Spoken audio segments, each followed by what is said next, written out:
But the next award we're going to be moving quickly on to is Player of the Season. Now, there are two very clear kind of nominations here, but to go through other people's nominations, we have Player of the Year, Osimhen. Not a surprise there. The North Curve say Osimhen. Just Spagnoli says Kvaratskhelia. Fede Farka says Osimhen. And I say Osimhen. Adam, have you got anyone else to throw into the hat? I've got actually three players that could be discussed here, and they're all from the same team. So I've got Osimhen, I've got Lobotka, and I've got Anguissa, all for different reasons. But I do you know what? The number one I've got on my list was Lobotka, because I think as much as you can have the goals, as much as you can have the flair of Kvara, without Lobotka being that kind of linchpin in that midfield, he breaks up the play. He helps those kind of attacks happen.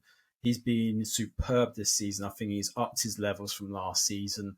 And I think without him, the rest doesn't happen. The rest doesn't happen to the same extent, especially in that early stages where they kind of were unstoppable. I think as much as Kvara was taking it on the wings and he seemed unstoppable there, Osimhen with his goals. And don't get me wrong, Osimhen, the levels that he's increased from the previous season, he's been more consistent. It's helped that he hasn't been as injured prone, should we say, this season. And that's definitely helped him. And I think, he's going to be a solid player wherever he is next season. But I'm just going to stamp my case for Lobotka. I think, he's been superb and deserves all the plaudits. What about you? I really like the Lobotka shout, but of the three players you mentioned, if I was going to put someone second, it would be Anguissa, because as you know, and as long-term listeners of the pod will know, I absolutely love that man. I think the completeness that he's shown to his game over the last two seasons, really, since joining Napoli, the both defensive and attacking side of the game. The attacking side of his game is coming more into it. He's picked up a few more goals this year. He's making a few more late runs into the box and kind of progressing with the ball a little bit more. I feel like he's had a little bit more freedom in that system this year, whereas opposed to last year, he was kind of relied on to be that ball winner, the kind of anchor man in midfield. So I think we've really seen a whole new side to his game.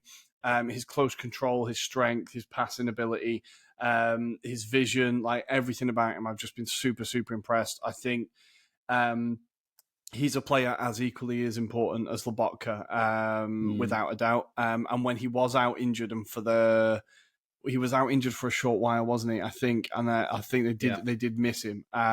So I think he's a huge player for that team, and I think I would put him second behind who I'm going to push pretty hard as the Player of the Year, which is Victor Osimhen. We're going to talk about him in our Team of the Years as well, I suppose. But I was doing a bit of research into statistics to try and back up my argument. And in all the attacking statistics, so shots on target, goals scored, XG, chances created, shots on target, shots converted, everything, he was in the 99th percentile. So he is leading the league in everything he does in an attacking sense. We've seen the ridiculous goals he scored from tight angles, the headers where he seems to jump 11 foot in the air, his ability to control balls no matter where they come at him and at what pace. I just think he's shown this year why Napoli paid that much money for him. So I think when they did spend 90 million on him, I think it was from Lille, it was a lot of money. And he came in and he was injured for the first two seasons, didn't really get going. And I think there was a real question of people knew there was a player there, but people were maybe starting to go, okay, is this just going to be a flop now? At what point do we talk about this as a flop? Because it is a lot of money, especially for a club like Napoli. They spend a bit of money, but for a Serie A team to drop that much money on a striker, it doesn't happen often, right? No. But I think this is really the season that he's coming and showing them exactly why they've spent that amount of money, and they'll easily make a profit on him. I think we could still see him there next year.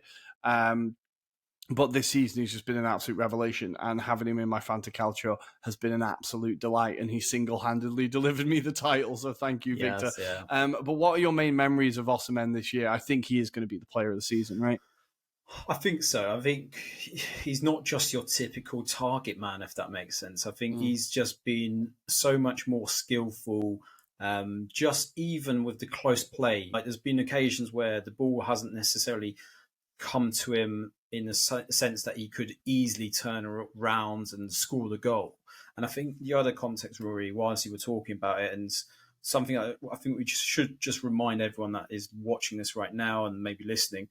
He played with that face mask for half a season. Obviously, for the beginning of the season, he didn't have to worry about his cheekbone injury.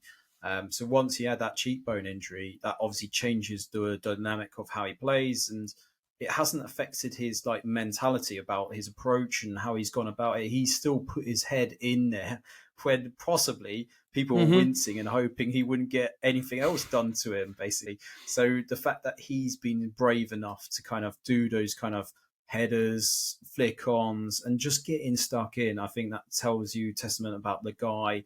But yeah, some of the goals he's scored has been spectacular. I mean, that is why I suppose he's one of the most wanted men in Europe now. He's just the complete striker in some senses. And I think he deserves to be kind of on that pedestal now going forward. I mean, if we're talking about the top strikers, I'm sure Haaland will get all the plaudits, but Osimhen's not that far off now. He is getting closer and closer every time. I think if you think what other elements that Osimhen could improve on, he's not far behind Haaland, and I think it'll be very interesting. I appreciate there's Mbappe in the conversation as well, but I don't think he's had the same sort of levels as, say, Osimhen and Haaland in the most recent seasons. So, yeah, the more we talk about it, Rory, I feel like it's going to be another one that we kind of concede. It is definitely Osimhen that wins this. It has to be. It has to be. He broke the record this year for the most goals by an African player in Serie A, taking the record away from George Weah. Like, he's broken, even away from the football pitch, the borders and barriers he's broken in this country in terms of like race relations and stuff is just incredible. Like, there's kids now in a country in Italy that isn't the most open-minded and is racist at times. There's now a generation of kids growing up idolizing a black man, which is just incredible. And like, there was a video, I can't remember who the journalist was. I'm really sorry, but he was a Nigerian journalist. I saw it on Twitter, and he was getting a lift from a taxi driver in Naples. They were going for like the game against, was it against Sam? No, the game where they secured the title. Anyway, against Udinese maybe.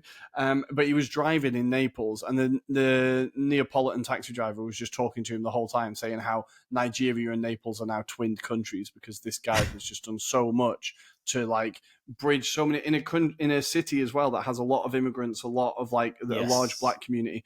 I think it does mean a lot for someone like that to come and mean so much to the city. So I think it's just beautiful what he's done.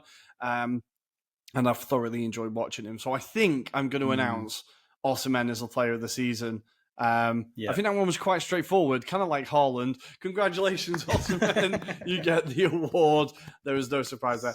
Kvara was very close. I think he was very close. But yeah, congratulations, Osimhen.